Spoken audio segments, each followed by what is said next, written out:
नमस्कार दोस्तों, स्वागत है आपका अधूरी आवाज़ के 30वें एपिसोड यानी कि हमारे इंडियन हॉन्टेड स्टोरीज चैनल में भी। तो दोस्तों, मैं आप लोगों को कहानी सुनाने जा रही हूँ। कहानी सुनने के लिए पहले मेरे चैनल को सब्सक्राइब कीजिए और कहानी को एंड तक ज़रूर सुनिएगा। अचानक से 2 साल गुजर जाने के बाद मिताली का कॉल आता है राज के ऊपर। मिताली कहती है, हेलो, कैसे हो?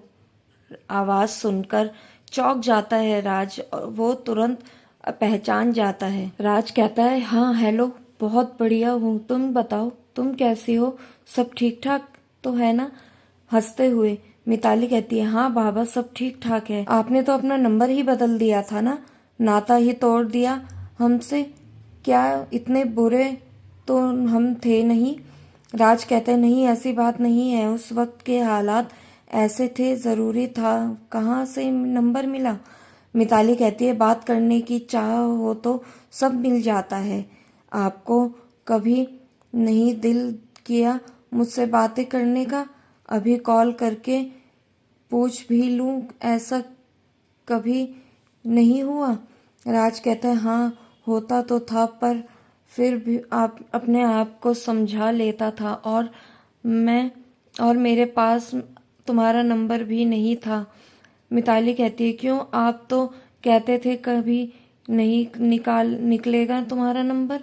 राज कहता है, वक्त की मांग थी, कहाँ तो सही। मिताली कहती है, कितने दिनों से आपसे बात करनी थी पर हो ही नहीं पाती थी। आज मेरे मायके आई हूँ तो माँ ने कहा आप माँ से हर 15 दिन से बात करते हैं, उनकी खैरियत पूछते रहते हैं। मुझे तो यकीन नहीं हुआ।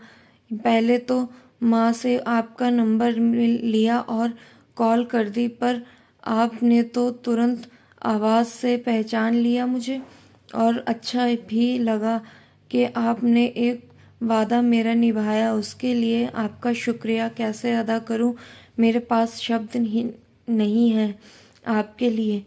राज कहता है, शुक्रिया अदा करना पड़े ऐसा रिश्ता नहीं हमारा। अच्छा बताओ, तुम खुश तो हो ना? मिताली कहती है, हाँ मैं खुश हूँ, और सब की आदत भी पड़ गई है। सही कहा था आपने, वक्त सब कुछ सिखा देगा। एक बार कोशिश तो करो।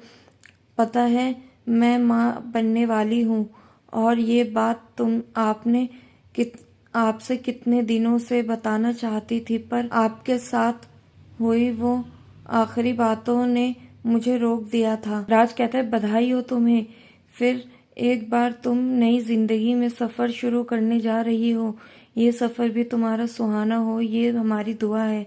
मिताली कहती है, आपकी दुआ तो हर वक्त मेरे साथ ही है। आपका लड़का कैसा है? अब तो बड़ा हो गया होगा ना? राज कहता है, हाँ बहुत शैतानी है और जिद्दी भी है। मिताली कहती है, अच्छा आप पर गया है फिर तो। राज राज हाँ ऐसा ही समझ लो। मिताली कहती है, चलिए अब बहुत बातें हो चुकी है और भी बातें बहुत करनी है आपसे, पर बाद में। क्या मैं कर सकती हूँ ना कॉल आपको? कहीं फिर से आप नंबर तो नहीं बदल देंगे ना? राज कहता है, अरे नहीं, कर सकती हो, ऐसा कुछ नहीं होगा। अब जब चाहो करो। तुम्हारी माताजी और तेरे भाई को मेरी याद देना। राज को अच्छा लगा कि मिताली अब अपने संसार में अच्छे से रहने लगी है। उसकी बातों से लगता है रात को राज अपने अलमारी में छुपा के रखी हुई डायरी को ढूंढता है, जो मिताली की शादी के बाद वो रोज लिखता था। एक पल में वो सारे लम्हे उसकी आंखों के सामने से एक रील की तरह गुजरने लगते हैं। फिर वो डायरी को अपने ऑफिस के बैग में याद से रख देता है। दूसरे दिन राज अपनी वो डायरी को मिताली के घर पर कोरियर करा देता है। शायद वो डायरी मिताली को के लिए ही लिखी होगी। उधर थोड़े दिनों बाद मिताली के घर कोरियर जाता है और भेजने वाले का नाम देखकर फूली नहीं समाती। फटक खोलकर देखने लगती है तो एक चिट्ठी होती है। डियर मिताली, तुम बहुत ही अच्छी होगी, तुम्हारे घर पर सब लोग अच्छे होंगे। कॉल कर तब करती मैं तुम्हें कॉल कर भी बता सकता था, पर ये डायरी के बारे में, इस डायरी में वो सारे सवाल हैं, जवाब हैं जो तुम्हें मैंने आज तक नहीं दिए।